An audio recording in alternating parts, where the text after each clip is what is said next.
So you're gonna see at the stores this time of year the Amaryllis bulbs, and so we picked these up at one of our local stores, and it did not take long to go from the bulb stage to a full blooming flower. For us, it was only about 3 weeks. So it's an easy win for you. That's a very easy care flower. And I really suggest, first of all, that you take a look, when you're at the store, take a look at the bulbs, because you do want a nice big bulb that is nice and firm, and this one is really started, so this has got a good start to it, and you want to kind of feel that bulb, that it's not mushy, and that it's a nice big bulb. The bigger the better, and that's going to give you a much better start.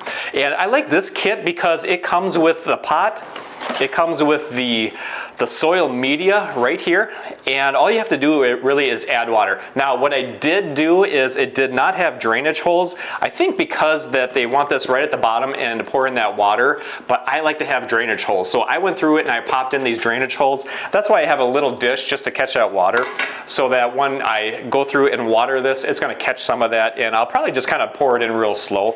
But again, check out, you know, if you have to open up a couple of different packages, you just want to make sure that you don't find a dud, you know, one that's maybe mushy or rotten. Get a good bulb, nice and big, nice and firm, and you know that it looks like it's got some growth to it already, and it's ready to roll.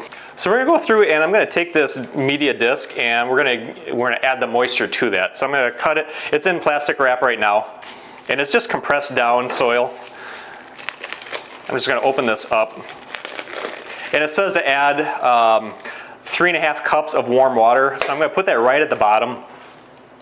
I'm going to just slowly pour this in and let it absorb that. So we're ready to go through and plant the bulb. You can see that the soil has really taken up that moisture, and it's great to have this little drip pan here that really helps a lot. I put some of the soil in another pot because it's going to be a lot easier to go from the top. So I'm making some room here, and where I want that soil to be is right about here. So we're going to leave this stem and cover up most of the bulb here and leave about 1/4 of this sticking out.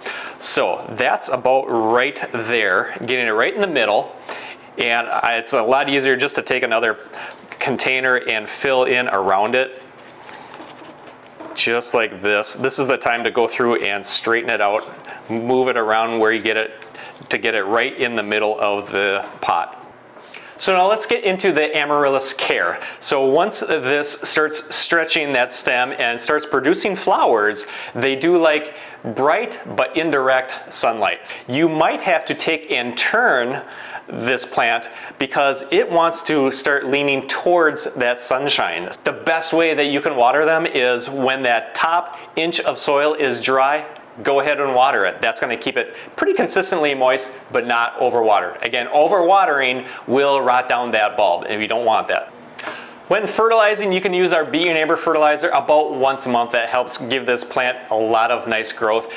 The Amaryllis is an absolutely gorgeous blooming plant to have in your house. It brings a lot of color, and they're very easy. So don't be afraid of going from this stage to this stage. It goes pretty quick. So give an Amaryllis a try. Hey, if you're liking our videos, please be sure to give us a thumbs up, follow us on Facebook, and of course, subscribe to our YouTube channel, and then head on over to our beatyourneighbor.com website. We have our blog articles and tips and tricks, and of course, our Beat Your Neighbor fertilizer. You can find all of that at beatyourneighbor.com. Thanks for watching. Have a great day.